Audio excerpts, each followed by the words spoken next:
JBN, we keep you informed. I am Michelle Jones, and in the news, St. Anne security guard allegedly caught on camera stealing charged. 47-year-old security guard Clive Gordon of Petrojam, Ocheras in St. Anne has been charged with office breaking and larceny after he was allegedly captured on camera breaking into a building in the parish. The police say Gordon was apprehended on Tuesday and the $379,000 in cash recovered. His court date is being finalized. It is reported that about 8:15 p.m. on Saturday, September 5, the complainant was contacted by her security company and informed that the alarm at her business had been triggered. The police were contacted and an investigation launched. During the probe, security camera footage obtained allegedly showed the accused entering the office through a window and stealing the cash. Gordon was later accosted by the police. Trelawny farmer charged with murder. The Trelawny police are reporting that a man has been charged with murder following the stabbing death of another after a dispute on Thursday, September 3 in Trelawny. The deceased has been identified as 36-year-old Larry Holmes, otherwise called Kalonje, and charges 35-year-old farmer Damon Smith, otherwise called Jimbo, both of Trelawny addresses. The police are reporting that about 8:15 p.m. on the day in question, both men were at a location in Albert Town in the parish when a dispute developed between them. Smith reportedly left, returned with a knife and stabbed Holmes in the chest. Holmes was taken to hospital where he was pronounced dead. Smith reportedly attempted to escape in a car but was intercepted by the police.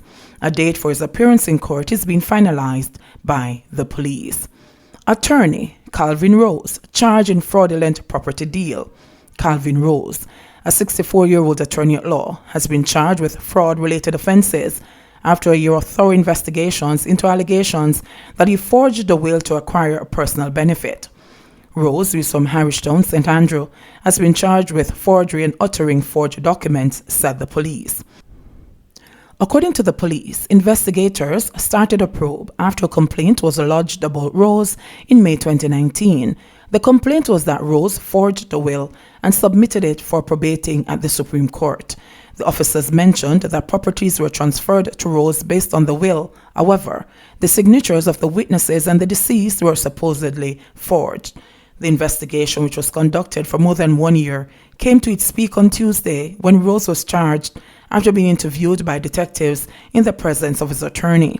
Rose is scheduled to appear before the Kingston and St. Andrew Parish Court on Tuesday, October 6. Shopkeeper gunned down in Brownstown. Police investigators are probing the shooting death of a shopkeeper at his business establishment in Brownstown, St. Anne on Wednesday. The deceased has been identified as 33-year-old Conroy Barnett of Goshen District in Brownstown. Reports are that about 9:30 a.m., two men entered Barnett's shop and pretended that they were customers. They then drew their firearms and opened gunfire, hitting Barnett several times before fleeing the scene. The police were alerted and the wounded man taken to hospital where he was pronounced dead. Petrojam loses at IDT, ordered to pay dismissed general manager $15.8 million. Former Petrojam general manager Howard Mollison has won his case at the Industrial Disputes Tribunal IDT against a state-owned oil refinery for improper dismissal. In its ruling handed down Wednesday, the IDT ordered Petrojam to pay over $15.8 million in compensation to Mollison. The tribunal also said the sum paid over to the former general manager as his severance package should be considered as part of the compensation amount. In February 2015, Mollison was given a 2-year contract as Petrojam general manager. However, just over a year later, on July 20, 2016, his services were terminated with immediate effect by the board on the grounds that the substantive general manager, Winston Watson, was returning from his secondment to the parent company, the Petroleum Corporation of Jamaica. Mollison immediately took the matter to the Labour Ministry, which referred the issue to the IDT. But Petrojam obtained a court order quashing the referral. Mollison then took the matter to the Court of Appeal, which in 2018 ruled in his favour. After Mollison's departure, Floyd Grinley was appointed Petrojam general manager. The IDT found that Mollison's dismissal was unjustifiable. According to the IDT, there was no evidence that would have necessitated Watson's immediate recall from secondment to the PCJ. It also said Mollison's separation was in keeping with a summary dismissal for a cause and not applicable to someone reported to have been an outstanding worker. PMP still in limbo. Eyes Azan's return to House. The People's National Party PMP are still not settled on a way forward in the short term, as the highly anticipated Monday night executive meeting to review the offer of resignation from party president Dr. Peter Phillips did not take place. Phillips indicated his desire to step down after leading the party to a crushing defeat in the general elections last week, but said he would hang on to the leadership until a way forward was decided, including the selection of a new president. While most members of the office corps of the PMP had been present for an early meeting on Monday, the executive meeting was scrapped as the earlier meeting had run into the afternoon, finishing at 2 p.m. It is understood that a National Executive Council NEC meeting has tentatively been set for September 27 at a location in St. Andrew. Usually by now, a new NEC would have been elected, but with the elections and the onset of the COVID-19 pandemic, many internal elections in the party have been delayed. However, former PMP General Secretary Paul Burke said yesterday that the current NEC members still have legitimacy. Until a new NEC is elected, the existing body remains in place, and there's been precedence more than once in the People's National Party. The last time I remember this happening is in 2004 after Hurricane Ivan, he said. The NEC is expected to grill the campaign team and the officer corps of the party on the massive election defeat. On the final count, the Jamaica Labour Party, JLP, won 48 seats, while the PMP bagged 15 in the 63-seat House of Representatives. However, yesterday, PMP General Secretary Julian Robinson indicated that the party would be seeking a magisterial recount in Clarendon Northwest, where its candidate, Richard Azan, failed to win a third consecutive term, going down by 84 votes. The papers are expected to be filed today. The JLP's Philip Enriquez was declared the winner in the final count with 5,630 votes. However, 1,107 or 10% of the total ballots cast were rejected, a situation Electoral Office of Jamaica boss Glasspool Brown admitted was highly irregular. Brown said a proper analysis could not be done unless there was a magisterial recount. I did not see the ballots. The decision was the returning officers. It's his wisdom based on the training and the guidance we have given him, said Brown, who added that the number of rejected ballots do raise a red flag.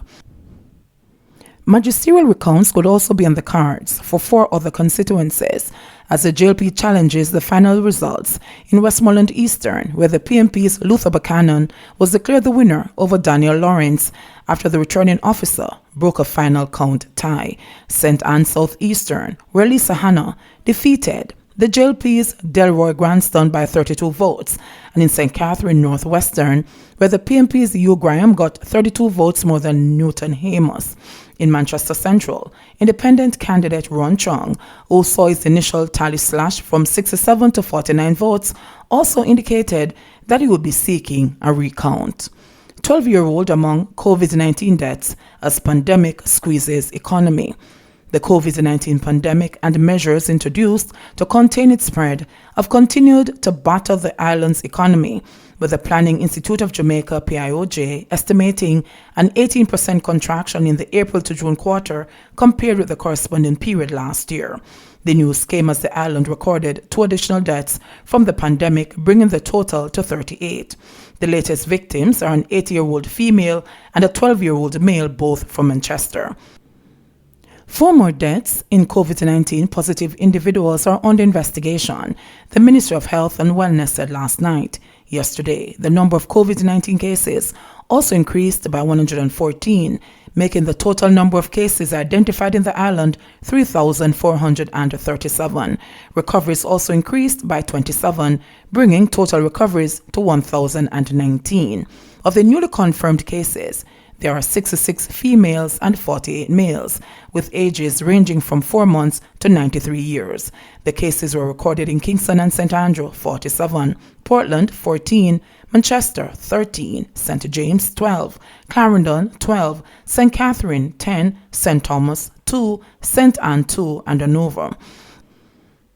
In a quarterly report released yesterday, PIOJ Director General Dr. Wayne Henry highlighted the crippling effects the pandemic was having on the island's economy, noting that there was weakened consumer demand associated with a lower income due to job losses and reduced work hours, and continued slowdown in construction-related activities.